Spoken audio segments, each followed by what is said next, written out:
নমস্কার। আপনারা দেখেছেন যে গত 25 তারিখে 25শে মে হাওড়াতে একজন কুখ্যাত অপরাধীকে গেঞ্জি আর শর্ট প্যান্ট পরিয়ে তাকে রাস্তায় ঘুরিয়েছে পুলিশ, তাই তো? কেন এখন অপরাধীদের আর জায়গা নেই পশ্চিমবঙ্গে? অপরাধী মুক্ত করতে হবে বাংলাকে। এটা হচ্ছে বাংলার বর্তমান পুলিশের এটা টার্গেট। খুব ভালো লাগলো, মনে খুব আনন্দ পেয়েছি যে এরকম একজন দুষ্কৃতীকে, যে নাকি পুলিশকে বোম মেরেছিল, তারপরে অপরাধের তো তার শেষ নেই, প্রচুর অপরাধ করেছে হাওড়া জেলায়, তাকে রাস্তায় ঘুরিয়েছে। খুব ভালো জিনিস। আমি বলছি পশ্চিমবঙ্গ পুলিশ বীরভূমে কবে যাবে? বীরভূমের একজন অপরাধী আছে যার নামে কুকুর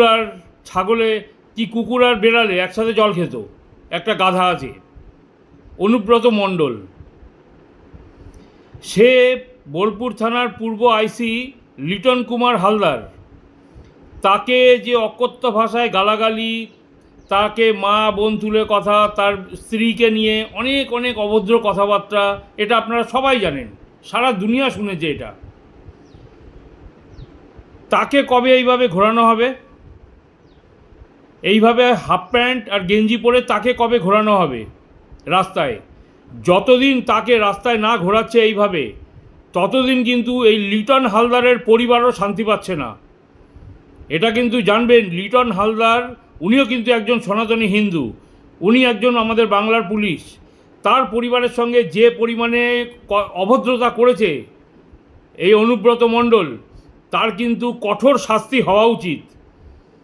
এখন কিন্তু বাংলার লোকেরা এইটার দিকে তাকিয়ে আছে যে কবে অনুব্রত মণ্ডলকে আপনারা কোমরে দড়ি পরিয়ে, হাফ প্যান্ট আর গেঞ্জি পরিয়ে রাস্তায় ঘোরাবেন, ভয়মুক্ত বোলপুর কবে তৈরি করবেন।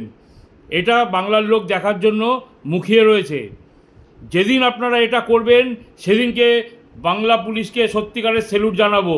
যেদিনকে কেন লিটন হালদারের পরিবার সেদিনকেই আনন্দ পাবে সত্যিকারের। ভালো থাকবেন সবাই। জয় শ্রীরাম।